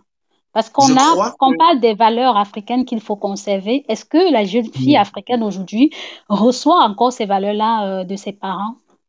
Voilà, je crois que la question est à ce niveau et je crois que la femme africaine ne reçoit plus ces valeurs comme nos mères les recevaient. Parce que les valeurs que reçoit la jeune femme africaine aujourd'hui sont toutes autres et différentes. On ne montre plus à une fille africaine qu'elle va être une mère, qu'il faudra qu'elle sache faire à manger, qu'elle sache comment garder son mari. Excusez-moi, mais il y a une femme, une chanteuse camerounaise, qui avait chanté ce que l'homme est. Elle a dit l'homme, c'est le ventre et le bas-ventre. Et on n'enseigne plus ça à nos filles aujourd'hui. Les femmes d'aujourd'hui, à cause de la mondialisation et de l'impact brutal qu'a la mondialisation sur la femme africaine, la femme qui a réussi aujourd'hui, c'est une femme qui apporte la nourriture sur la table et qui peut aussi parler comme un homme. D'accord. Dorance, oui. Vous avez la parole. Bon, oui. Avant de vous donner la parole, je dois lire l'intervention d'une internaute qui me semble assez intéressante. Elle dit, c'est Anne Dodikou qui dit soumission égale soumission, femme africaine, oui, doit se soumettre quand elle épouse un Africain, mais pourquoi l'homme africain qui épouse une occidentale, autant pour moi, devient un homme soumis? Pasteur, ne pensez-vous pas que vous pensez, j'espère que je lis bien, oui, pasteur, ne pensez-vous pas que vous prenez un mauvais exemple car vous parlez des personnes que tout oppose sauf ce bout de trajectoire migratoire? Oui. Je veux dire quelque chose. Hein. D'accord. Vous avez 30 secondes. D'accord. Non, les hommes africains ne sont pas soumis aux femmes occidentales. C'est une image que les gens pensent. Les hommes africains ne sont pas soumis aux femmes occidentales. Et les gens ont souvent dit, qu'est-ce qui fait en sorte que quand un Africain réussit, il n'épouse pas sa sœur, il prend une femme d'ailleurs? Je vais vous dire ce qui se passe. Et j'en discutais avec un psychologue qui est mon petit frère. Et puis, on a réfléchi là-dessus. Et puis, vous savez, les gens comme Samuel Eto'o sont rares dans leur couple. Samuel Eto'o et sa femme ont galéré. Vous avez dit 30 secondes, vous allez déjà au-delà de 30 secondes. Hein. Allez, droit au but. Voilà, d'accord. Les femmes qui sont non africaines ont tendance à respecter l'homme africain, même dans sa misère, même dans ses souffrances. Et en fait, ils réussissent ensemble.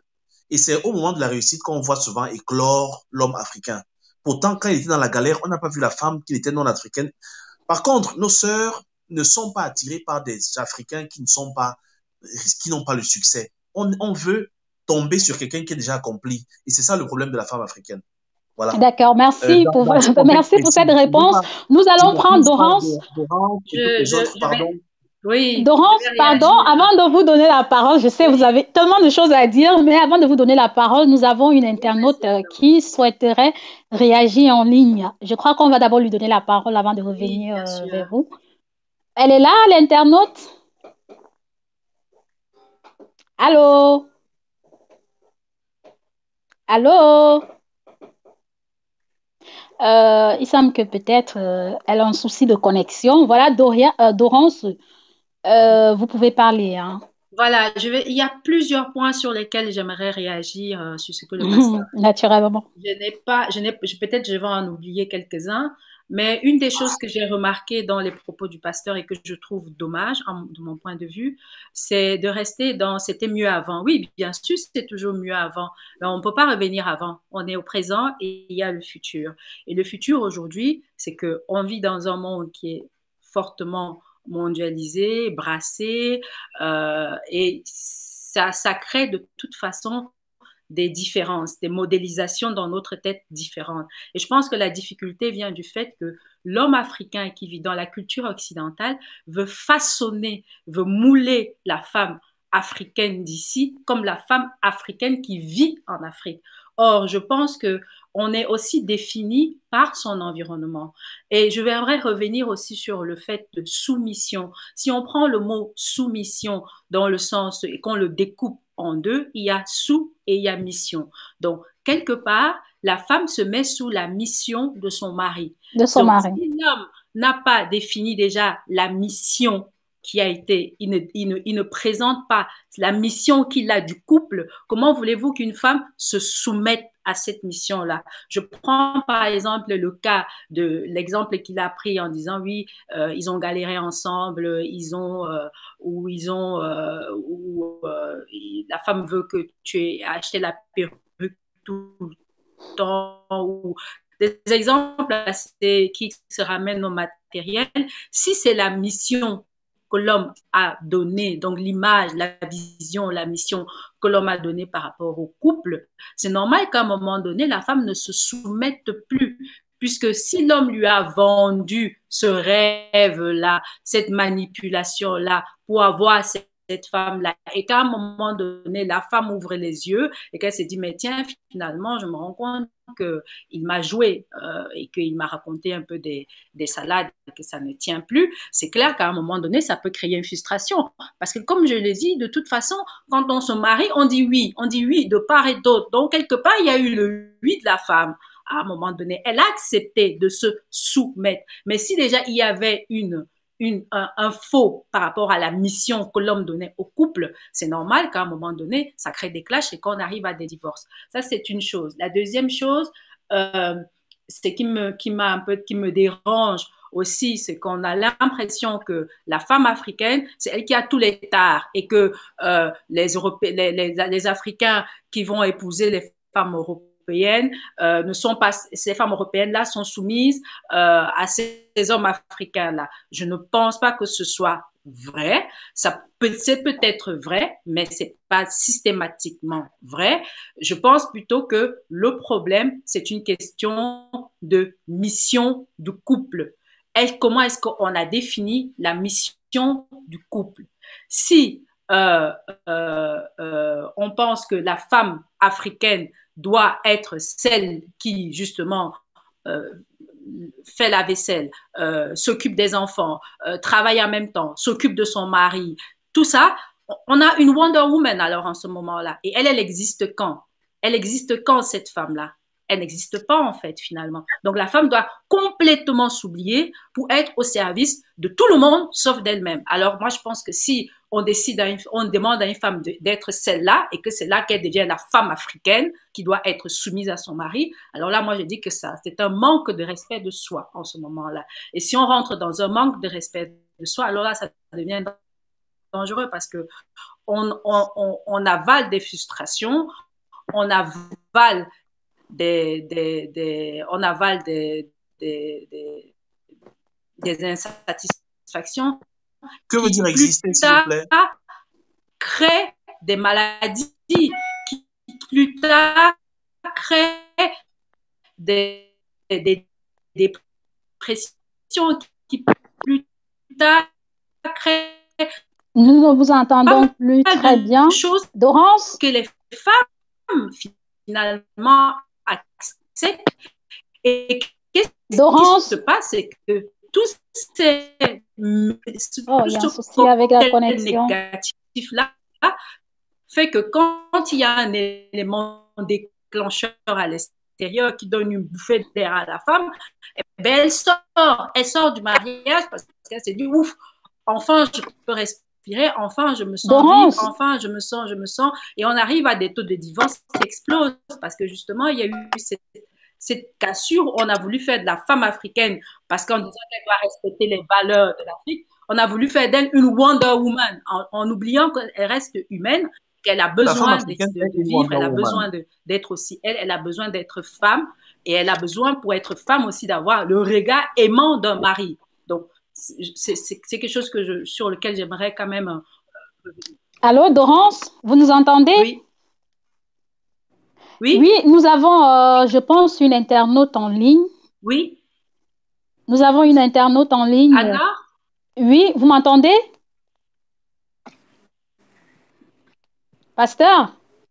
Oui, je vous entends très bien. D'accord. Oui, Dorance, vous nous entendez? Je crois qu'elle a un souci de connexion. Oui. Nous avons une internaute en ligne qui... Allô? Nous avons une internaute en ligne qui souhaiterait justement donner son avis sur la question. Si elle nous entend, elle peut réagir. Allô? Allô? Allô? Souci de connexion, pasteur, je vois à travers les différents commentaires que vous avez pas mal de personnes sur le dos. Voilà, justement. Oui, et j'ai entendu tout à l'heure quand vous avez pas mal de personnes sur le dos qui disent que vous essayez de mélanger les pédales, vous essayez de mélanger les choses, vous n'arrivez pas à vous exprimer ou vous expliquer clairement je vous entends, sur la question. Voilà, merci d'être revenu. Je disais tantôt au pasteur qu'il y a pas mal de personnes, qu'il a pas mal de personnes sur le dos, des gens qui disent qu'ils n'expliquent pas très clairement d'abord ce qu'ils entendent par soumission et aussi surtout qui n'arrivent pas à faire la part des choses entre la soumission de la femme en général dans le foyer et la soumission de la femme africaine. D'abord, pasteur, est-ce qu'il est possible, Dorance, avant, j'aimerais savoir, est-ce que vous avez terminé, vous avez fini, parce que tout à l'heure, vous étiez en train de parler. Oui, je vous entends. Vous avez terminé ou vous avez encore quelque chose à dire? Parce que je sais que tout à l'heure, le pasteur a parlé pratiquement 5 minutes ou 10 minutes. À lui seul, si vous avez encore quelque chose à rajouter, nous vous écoutons. Dorance? Allô? Pasteur? Oui.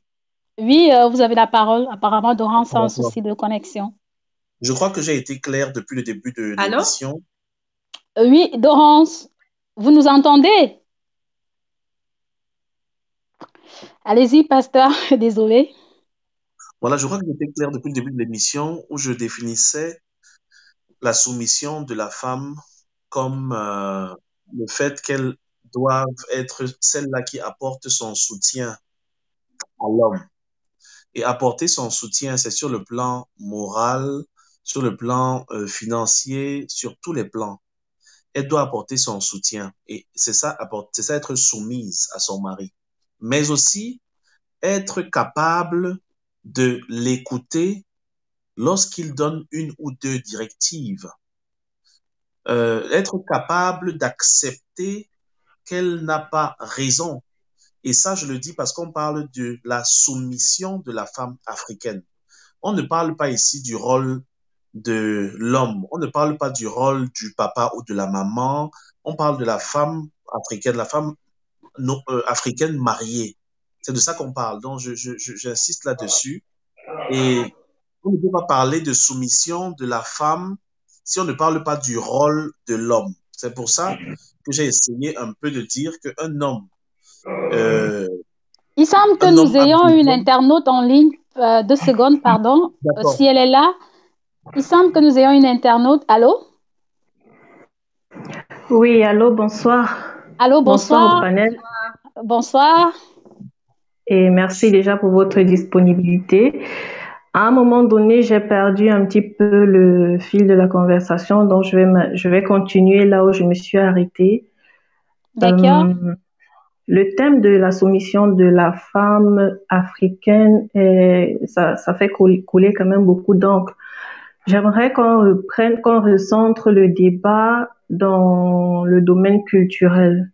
Je voudrais, euh, je voudrais ajouter à ce que vous avez déjà dit jusqu'ici que, contrairement à la femme occidentale et asiatique, la femme africaine n'a pas cherché son rôle dans la société parce que l'Afrique était hiérarchisée en castes. J'ajoute de l'eau au moulin de mon frère qui a parlé tout à l'heure. La femme, quand elle rentrait, la femme africaine, puisqu'on parle d'elle, quand elle rentrait dans un mariage, elle savait exactement quelle est sa place et quel est son rôle, quel est son devoir, quel est son droit. Ça, c'est l'Afrique telle que l'Afrique de nos pères, P-A-I-R-S, l'Afrique de nos parents aussi, l'Afrique avant la colonisation, avant l'impérialisme. Moi, je dirais que le féminisme et la soumission de la femme sont les conséquences de cet impérialisme et de cette colonisation-là. Ce sont des Européens qui sont venus nous apprendre que la femme n'avait pas parole, ce qui n'était pas vrai en Afrique. Donc, on ne peut pas réduire uniquement le rôle d'une femme mariée au ménage, parce que à la base, la femme africaine avait quelque chose à jouer dans toute société. Et pour elle, c'était un devoir. Donc, et c'était quoi ce rôle? C'était quoi qu'elle jouait? Elle jouait quoi comme rôle dans la société? Alors, il y avait des femmes souveraines. Je ne vais pas me mettre à citer ici, j'ai pas la liste. On a eu la reine Pokou de la Côte d'Ivoire, l'ancien royaume de la Côte d'Ivoire. On a aussi les Amazones. D'accord, vous pouvez continuer. C'était juste pour que vous soyez un peu plus précise. Oui, donc ce que je voulais dire, c'est que la femme africaine a été souveraine bien avant que les femmes occidentales se rendent compte qu'il fallait qu'elles luttent pour leurs droits. La femme africaine avait déjà ces droits-là de par sa naissance. Donc chacun... Allô? Oui, allez-y, on vous entend très bien. Quand elle naissait, elle grandissait, on l'éduquait enfin, on lui donnait une éducation qui lui permettait de jouer son rôle plus tard, quelle que soit sa caste. Donc, c'est pareil aujourd'hui avec nos femmes africaines, même celles qui arrivent en Europe, puisqu'on se plaint des femmes qui arrivent en Europe, qui ne savent plus trouver leur place dans le mariage. D'accord. Ce qu'il faudrait merci. Éduquer. Oui, vous avez 30 secondes encore pour... Oh oui, bon, je vais aller un peu plus vite.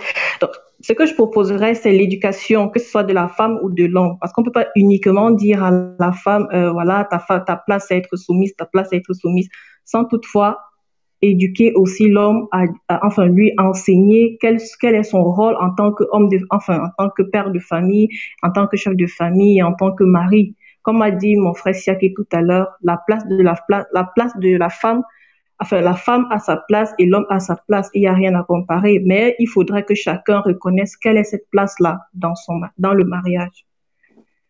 D'accord, merci beaucoup, madame ou mademoiselle, pour cette intervention.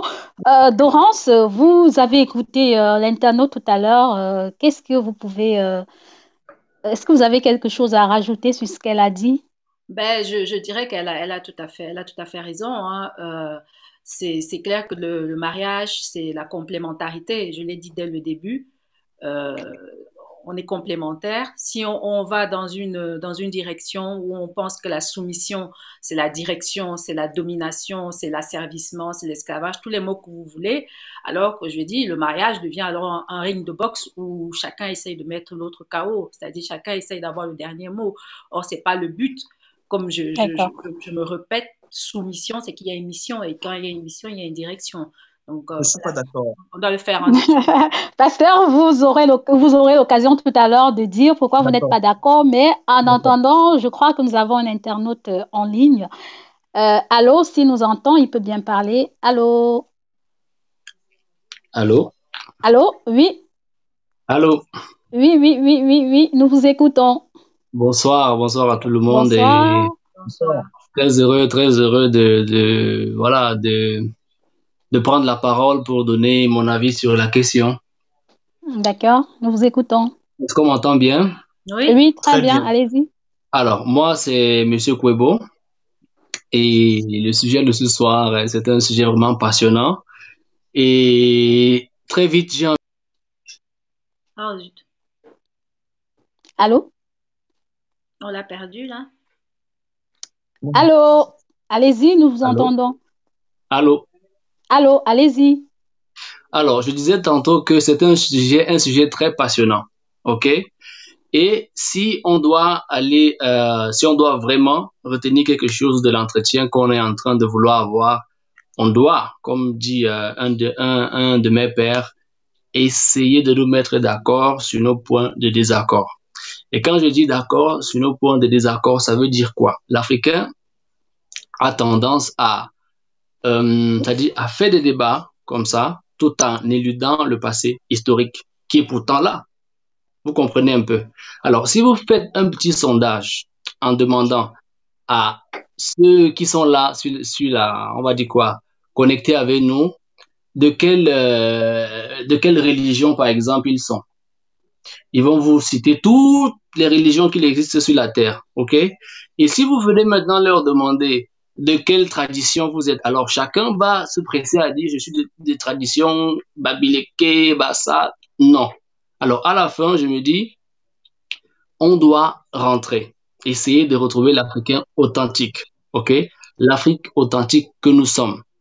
C'est de ça qu'il s'agit. D'accord, Là, on parle de mariage. Vous d'accord. allez constater que nous, en Afrique et en Occident, malheureusement, Nathalie l'a bien dit, celle qui Il est vous passée est avant. possible, s'il vous plaît, d'aller un peu plus vite. Vous avez 2 minutes pour réagir. Pardon. Alors, alors, pour dire à mes frères que qu'ils soient conscients, ok, qu'ils ont choisi, c'est-à-dire qu'ils ont désormais comme culture la culture judéo-chrétienne, ok, dans laquelle on dit, là j'ai envie de parler de Timothée, de Corinthiens et ainsi de suite, où la femme n'a pas droit de citer. Alors, dans ces passages bibliques, vous avez des 1000 références, là où on parle de soumission, soumission, soumission.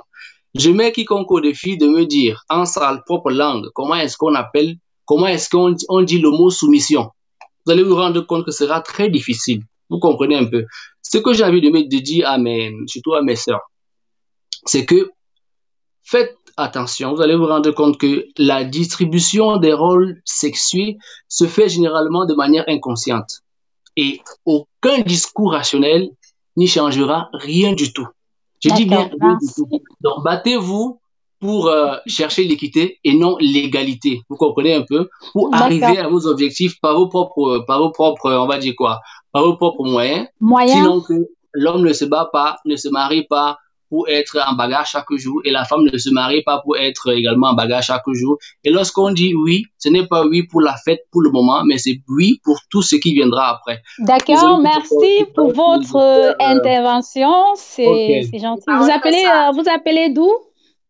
J'appelle depuis l'Italie. Ah, depuis l'Italie. Et comment est-ce qu'on vous appelle?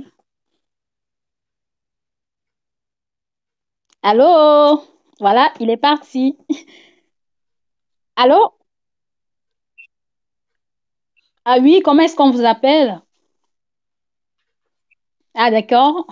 Kwebo, merci hein, d'avoir appelé pour justement donner votre avis sur la question. Pasteur, c'est vous qui parliez tout à l'heure avant que l'internaute... Mais je suis complètement d'accord avec ce qu'il dit.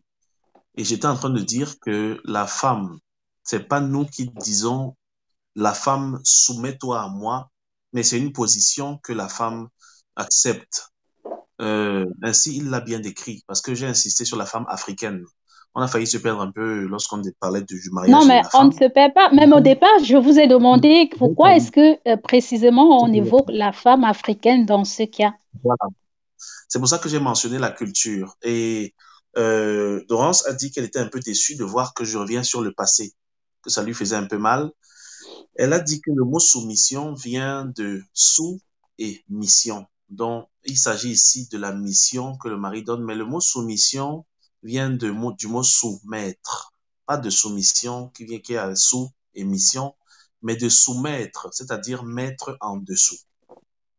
Donc, c'est là, et je crois que c'est là qu'il y a le problème. Le gros problème se trouve au niveau de la façon dont on comprend le mot soumission. Mettre en dessous, en général, et si je peux l'expliquer de façon très simple pour que les femmes comprennent et ne voient pas ce que je ne suis pas en train de dire, tout ce qui est mis en dessous, en général, est plus fort. En dessous de la maison, il y a les fondations. Et les pierres qui sont mises à la fondation sont les plus fortes, sont les plus solides, parce qu'elles portent le bâtiment qui est souvent plus faible que la fondation. Je parlais de la femme comme étant la racine aujourd'hui, et je dis, parce que je vois en la femme, une personne forte. La femme est forte par nature, et je parlais tout à l'heure de la puissance de la femme africaine. La femme africaine est une femme forte, et elle a le pouvoir, par conséquent, d'élever ou de détruire son mari.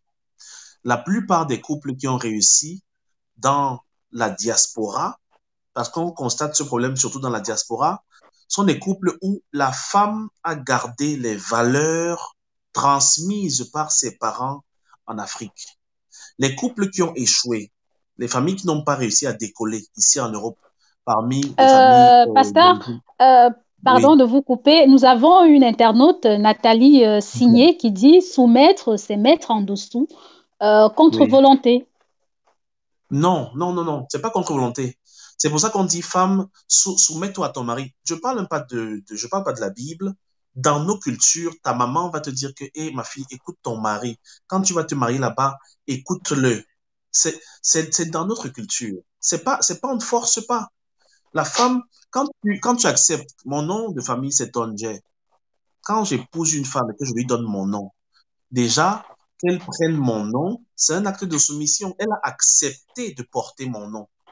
Elle s'est mise en dessous de ma protection et elle porte désormais mon nom. La soumission commence là. C'est pas comme si je t'ai forcé mon nom dessus. Tu as dit, je veux m'appeler un jour Madame Tonje. J'accepte de le faire. Et ça devient ton nom. La soumission par force, ce n'est plus la soumission. C'est autre chose. D'accord, merci pasteur. Bientôt, nous allons clôturer avec ce débat. Avant ça, je voudrais encore que Dorance prenne la parole pour dire... Oui, je vais juste réagir par rapport à ce que oui, avant que vous ne réagissiez. Dorance, oui, pardon, nous avons un internaute en ligne qui souhaiterait aussi réagir. Allô, il nous entend? Oui, allô, je ne sais pas si c'est moi. Oui, nous vous entendons très bien. Comment est-ce qu'on vous appelle? Je me prénomme Denzel. Denzel, vous appelez d'où? République tchèque. D'accord, merci d'intervenir dans ce débat. Voilà, vous avez 2 minutes pour vous exprimer. 2 minutes, là, il est extrêmement petit, mais bon. Allez-y quand même. Ce que je vais dire, c'est comme j'entre un peu tardivement dans la chose, dans la sauce un peu chaude et avancée, je vais tout simplement dire que, voilà, j'encourage l'initiative et puis, bon, j'espère que prochainement, j'aurai, n'est-ce pas, cette chance ou cette faveur d'être aussi sur la ligne de départ, quoi. Merci. D'accord. 2 minutes, je peux rien dire de si concret, quoi. D'accord, mais vous pouvez quand même, même si c'est une phrase, résumer ce que vous vouliez dire en une phrase. Je sais que c'est c'est pas évident ce que je vous demande, mais faites l'effort. Bon, ok. Let me go on. Je pense que en une phrase, comme tu le dis si bien, il y a un peu eu relâche de la connaissance, comment on dit, de l'engagement de la femme dans le côté typiquement africain pour essayer d'épouser aussi de façon absolue les exigences européennes. D'ailleurs, on n'a même pas le choix parce qu'ils vont mettre ça sous le prisme du développement, de l'évolution et avec des ordres qui viennent soit des Nations Unies, soit des ONG, ainsi de suite pour essayer à chaque fois de nous faire avaler du n'importe quoi parce que le droit de l'homme, le droit de la femme, tout ça. Je pense que c'est aussi un peu ça qui est en train de détruire le monde que nous voyons actuellement. Et nous, notre jeune, en fait, nos femmes, nos sœurs, ont, n'est-ce pas, à embrasser ça de façon exagérée au point de laisser entendre que nos parents se comportaient un peu comme des esclaves enfin, nos mamans se portaient un peu comme des esclaves de nos papas, quoi. Ils ne se voient pas en train de supporter, d'assumer et de dire, bon, en fait, nous sommes même l'essence même du foyer, de la famille. Le papa, lui, savait qu'il sort, il se bat, il trouve ce qu'il a à manger à la femme, elle, de façon innée, savait que l'éducation, l'orientation, la structure même germinale de la famille dépendait d'elle. Mais aujourd'hui, c'est le je m'en foutisme, c'est en fait, je parle, tu parles, c'est oh, j'ai le diplôme, tu as Mais le est-ce que le diplôme. problème ne vient pas aussi de l'attitude de l'homme dans les ménages? Parce que c'est bien beau hein, de demander à la femme d'être soumise, autant pour moi. C'est bien beau de mettre tout sur le dos de la femme, mais est-ce que l'homme n'a pas sa part de responsabilité dans cet état des choses? Bon, l'homme a sa part de responsabilité, ça c'est très clair en ce moment-ci que nous aussi, nous avons oublié l'essence même de ce qui était comme notre devoir. Nous jouons maintenant un peu jeu à la souris, tu dis, je dis, tu parles, je parle, et bon, à y ajoutant l'effet social, hein. C'est le social, notre situation, notre condition sociale ont fait en sorte que, bon, nous aussi, on est devenus comme des femmes. D'où maintenant le pseudo-nom comment on appelle ça, les gigolos et tout ça. On devient aussi un peu lazy. Et puis voilà. Sinon, D'accord, merci beaucoup un de peu ça. votre intervention. Surtout, portez-vous bien hein, et respectez les mesures de sécurité qui s'imposent. Moi, j'ai pas peur de ça. D'accord. Ça, c'est la parole de l'Africain. J'ai pas peur de ça. C'est la maladie des autres. Mais que cela ne tienne, hein, portez-vous bien, J'ai déjà fait ma protégez-vous. dépression familiale. Comment on dit le secret grand-mère, j'avale chaque matin. D'accord, d'accord. Merci beaucoup. Dorance, c'était vous. Oui, je voulais juste réagir rapidement par rapport à ce que le pasteur a dit sur le mot soumettre. La définition qu'a donné l'internaute tout à l'heure, c'est tout à fait juste. Hein. C'est la définition. J'aimerais bien la retrouver. Oui, Nathalie qui a dit soumettre, c'est mettre en dessous contre volonté. Donc, si on prend le mot soumettre dans son étymologie, on arrive vraiment à ça. Si j'ai pris le mot soumission, c'est un jeu de mots que je fais sciemment. C'est en me disant non, si on prend le mot soumission, pas dans sa définition du dictionnaire, mais plutôt dans le découpage de sous et de mission, alors là, ça prend tout son sens dans le mariage. C'est-à-dire qu'on définit ensemble la mission qu'on a, et donc, coûte que vaille, donc pour le meilleur et pour le pire, on va aller vers la réalisation de cette mission-là qu'on s'est donnée ensemble et qu'on a accepté. Tu es le pilote et je suis le copilote. Donc, on travaille vraiment en tandem pour arriver à la réalisation de cette mission. Donc, c'est vraiment dans ce que je voulais préciser par rapport à ce que le pasteur a dit tout à l'heure. D'accord. Pasteur, vous êtes là? Oui, sauf que voilà, dans ce vous allez contexte, parler. Bientôt, nous allons clôturer ce débat. sauf que dans ce Vous avez la contexte, parole. d'accord. Sauf que dans ce contexte de soumettre, il n'y a pas de, c'est pas fait avec la force. Il y a un internaute qui est venu parler tout à l'heure et qui a dit que à l'époque, les femmes connaissaient leur position dans la famille et on n'avait pas à leur dire soumettez-vous. Et j'ai jamais entendu jusqu'à présent quelqu'un dire à sa femme soumets-toi à moi. Euh, mais les hommes sont frustrés par le comportement les femmes africaines ont besoin de revenir à l'éducation originelle. Je voulais revenir sur un mot que vous avez sorti tout à l'heure. Je suis sous pression à cause du temps. Euh, Dorance, vous avez parlé de la femme africaine veut exister. Vous dites que la femme africaine veut exister et ça fait en sorte que lorsqu'elle ne se voit pas exister parce qu'elle est là pour son mari, ses enfants et tout, et qu'elle voit une lueur dehors, elle va sauter et se dire enfin je suis libérée, je vis pour moi-même. Je voulais dire que la femme africaine, dans son essence, à l'époque de nos grands-mères, existait et son existence c'était sa famille. Sa famille était sa vie. L'homme africain, par essence, existait par ses réalisations et sa famille. Sa famille et ses réalisations étaient sa vie, étaient leur vie. C'était pas comme aujourd'hui où tu veux avoir ton temps libre et aller boire un café avec une amie. Vraiment, on était concentré à nos familles et je crois que si la femme africaine se reconcentre sur sa famille et regarde un peu moins à ses chaussures, un peu moins à son this or that, mais un peu plus à sa famille, la famille va réussir, les enfants vont réussir, le mari va être fort et il y aura l'amour Oui, et l'harmonie. pasteur, nous avons une question pour vous, de la question d'un internaute ou d'une internaute, je ne sais pas trop, Abedi de Paris qui dit, une question pour le pasteur, pourquoi les femmes se soumettent-elles aux hommes de Dieu et aux marabouts et refusent de le faire envers leur mari? Elles se soumettent aux hommes de Dieu et aux marabouts parce que elles n'ont rien compris. J'ai toujours prêché et je l'ai toujours dit, quand je vois une femme dans mon église venir se mettre à genoux quand elle me parle, je me lève et je pars. J'ai toujours dit, si tu te mets pas à genoux devant ton mari à la maison pendant que tu lui parles et que tu viens te mettre à genoux devant moi pendant que je suis assis devant pour me parler, tu veux que j'ai un problème avec ton mari. On a dit au départ de cette émission, la femme doit être soumise à son mari et à personne d'autre. Dans la société, les hommes et les femmes sont pareils. Dans le mariage, la femme a une fonction, le mari aussi. C'est ça. Donc, je crois que les femmes doivent respecter leur mari plus qu'elles respectent le pasteur. Un dernier tour de table avant de clôturer avec ce débat spécial COVID-19, même si, comme je le disais tantôt, le thème d'aujourd'hui est un sujet de société. Dorance, vous avez la parole, votre dernière parole, pour clôturer justement ce débat. J'ai combien de temps pour ça?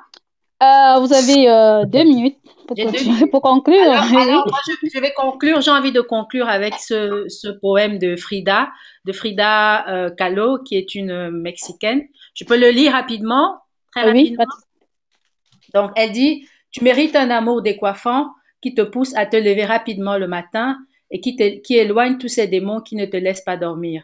Tu mérites un amour qui te fasse te sentir en sécurité, capable de décrocher la lune lorsqu'il marche à tes côtés, qui pense que tes bras sont parfaits pour sa peau. Tu mérites un amour qui veut danser avec toi, qui trouve le paradis chaque fois qu'il regarde dans tes yeux, qui ne s'ennuie jamais de lire tes expressions. Tu mérites un amour qui t'écoute quand tu chantes, qui te soutient lorsque tu es ridicule, qui respecte ta liberté, qui t'accompagne dans ton vol, qui n'a pas peur de tomber. Tu mérites un amour qui balaie les mensonges et t'apporterait le rêve, le café et la poésie. Donc voilà, c'est ce que je dirais par rapport au dernier mot de fin. Oui, pasteur, votre mot de fin. Merci, Dorance. D'accord. Allô, mon mot de fin sera aussi un poème. D'accord, allez-y. Mon mot de fin sera un poème que je vais lire dans le livre de Proverbes 31. D'accord. Ok. Qui peut trouver une femme vertueuse? Elle a bien plus de valeur que des perles. Le cœur de son mari a confiance en elle. Et les produits ne lui feront pas défaut. Elle lui fait du bien et non du mal tous les jours de sa vie. Elle se procure de la laine et du lin et travaille d'une main joyeuse. Elle est comme un navire marchand. Elle amène son pain de loin. Elle se lève lorsqu'il est encore nuit et elle donne la nourriture à sa maison et la tâche à ses servantes. Elle pense à un champ et elle l'acquiert. Du fruit de son travail, elle plante une vigne. Elle ceint de force ses reins et elle affermit ses bras. Elle sent que ce qu'elle gagne est bon. Sa lampe ne s'éteint point pendant la nuit. Elle met la main à la quenouille et ses doigts tiennent le fuseau. Elle tend la main au malheureux. Elle tend la main à l'indigent. Elle ne craint pas la neige sous la maison, car toute sa maison est vêtue de cramoisis. Elle se fait des couvertures. Elle a des vêtements de fin lin et de pourpre. Son mari est considéré aux portes lorsqu'il siège avec les anciens du pays. Elle fait des chemises et les vend. Elle livre les ceintures aux marchands. Elle est revêtue de force et de gloire, et elle se rit de l'avenir. Elle ouvre la bouche avec sagesse. D'accord. C'est de quel verset? Et des instructions aimables sont sur sa langue. Elle veille sur ce qui passe par sa maison, et elle ne mange pas le pain de la paresse. Ses fils se lèvent et la disent heureuse. Son mari se lève et lui donne des louanges. Plusieurs filles ont une conduite vertueuse, mais toi, tu les surpasses toutes. La grâce est trompeuse, la beauté est vaine. La femme qui craint l'Éternel, c'est elle qui sera louée. Donc, c'était ça mon poème de la fin. D'accord, merci. Vous avez une phrase pour clôturer.